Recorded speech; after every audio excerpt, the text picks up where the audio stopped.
Growing in opposite directions from somebody is not a bad thing. But when it's only one person putting in the work, it's not gonna work.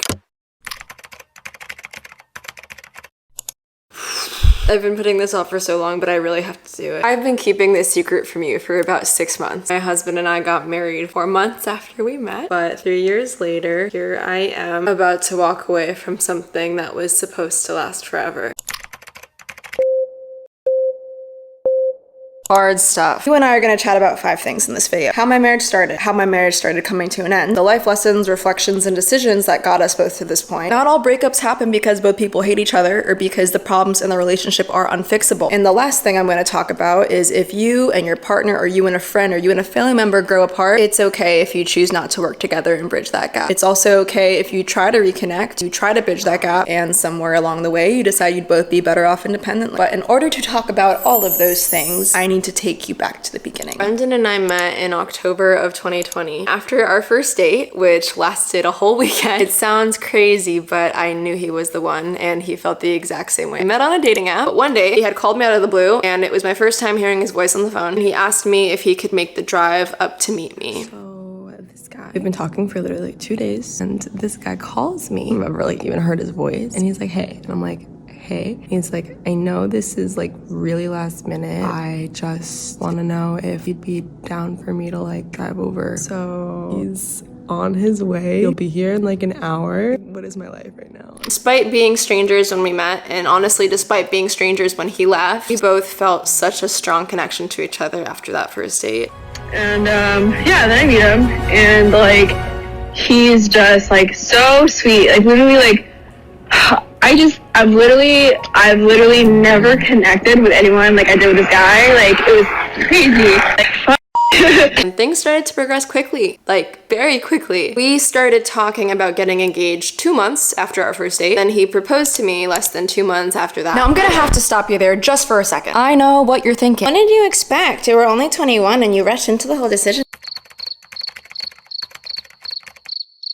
Regardless if it's about relationships, career choices, outfit choices, life choices, we humans are very opinionated. We have very biased brains. We know what we think is right or wrong. We know how we want to live our lives. And usually when someone comes along doing the opposite, our first instinct is to shut them down without even hearing them out. And usually if we do hear them out, we're still convinced that we're right and they're wrong. So we're not even listening to them. We're not even trying to consider things from their perspective. Regardless of whether or not you judge me for making the decision I did, I want to make one thing very, very clear. Yes, we were young and yes, it was fast. But was it a mistake? Definitely not. Now you might be thinking, okay, Sabrina, I believe you, but can you explain what was going on in your head exactly when you made that decision? Oh, honey, that would be a whole nother 20-minute conversation. But all you need to know for the purposes of this video, that we both needed each other. We spent our whole lives independently looking for a deep, soul-nourishing type of love, and neither of us had really found the right person to give it to until we met each other. I remember him distinctly saying before we got engaged that he would never forgive himself if he didn't give everything he had, and that he would rather put everything into this and have it not work out than never try at all. He knew getting married so soon was risky. We were willing to give it a shot. When we met and got engaged, Brendan was in the process of training for Special Forces, and he knew that was going to be his first priority, to pursue that career track, do it for a few years, and then get out, go back to school, start a business, I don't know, and live our lives together. I didn't mind that my soon-to-be husband was going to be gone all the time because I had just started getting used to living alone. I was just beginning this process of learning how to love myself again. Just started my Instagram pages, had a whopping 56 followers. But regardless of that, part of me knew that it's what I wanted to do. And I didn't know how I'd get there, but I knew that I would.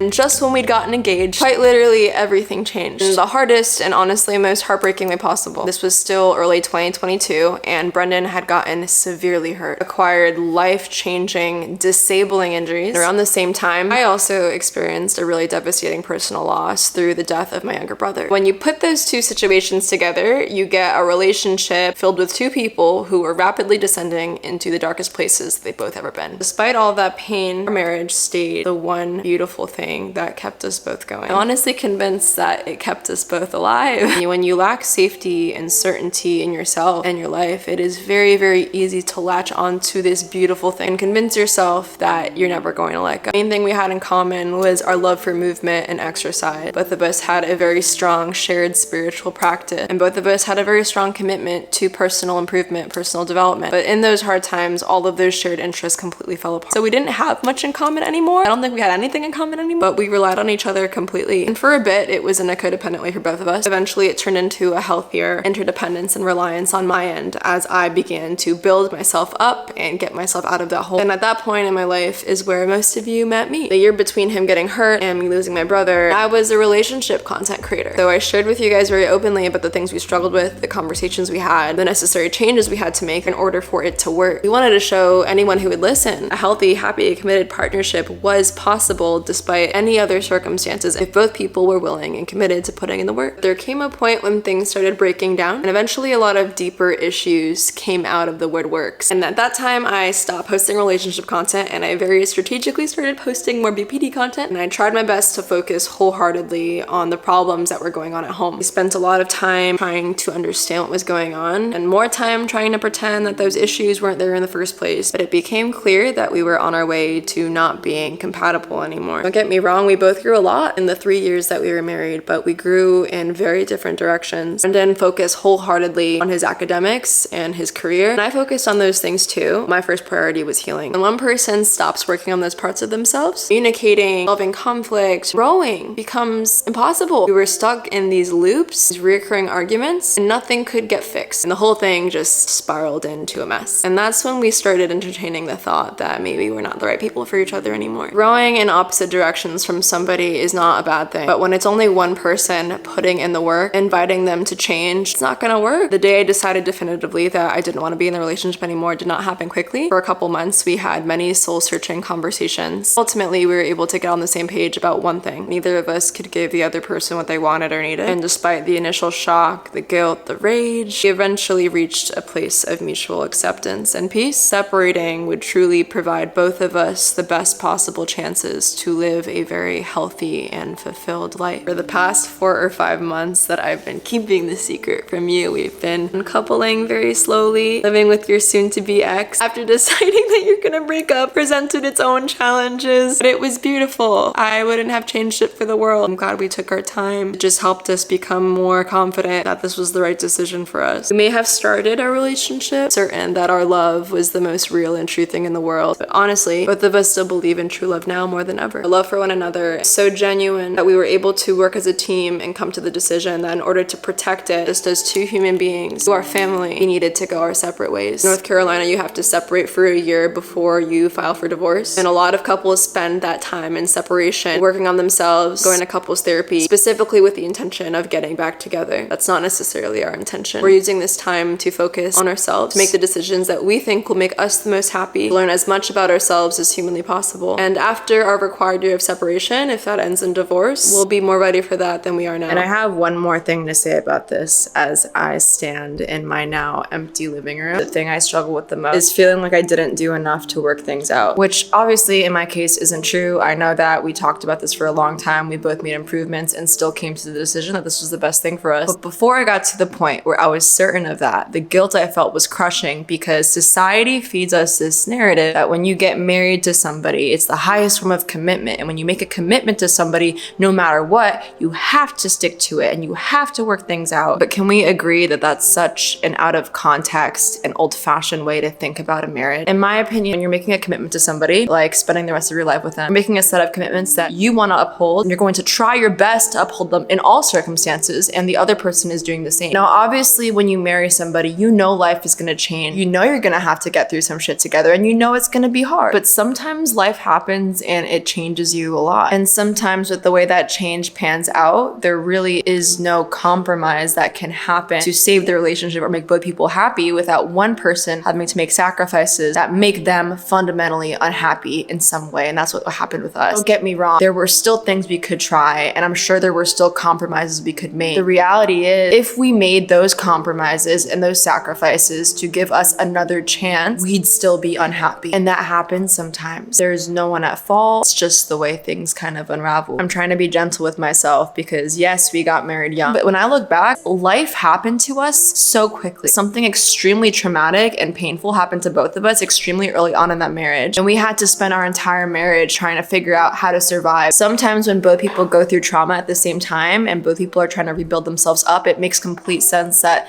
they might build themselves up in different ways because that's what each individual person needs to heal. Just both have very particular needs right now as a result of the things that we've gone through and the mental illnesses that we have. We just can't support each other the way that both of us want and need to be supported. And it sucks because we love each other so much. But that's not gonna go away. The type of love is just gonna change, and we're gonna figure out what that looks like. The worst kind of breakup, in my opinion. But also, in many ways, it's kind of the best. So now I'm leaving and I'm very scared. I feel like it hasn't hit me yet, despite all of the crying and the panic attacks I've had in the past 5 months. I cannot wait to decorate my new place and make it the safest, most dopamine-inducing, colorful haven, and I truly can't wait to share it with you. I love you to the moon and back, and here's to the start of my YouTube channel. I think for both of us, it's going to be the best year yet. I can feel it.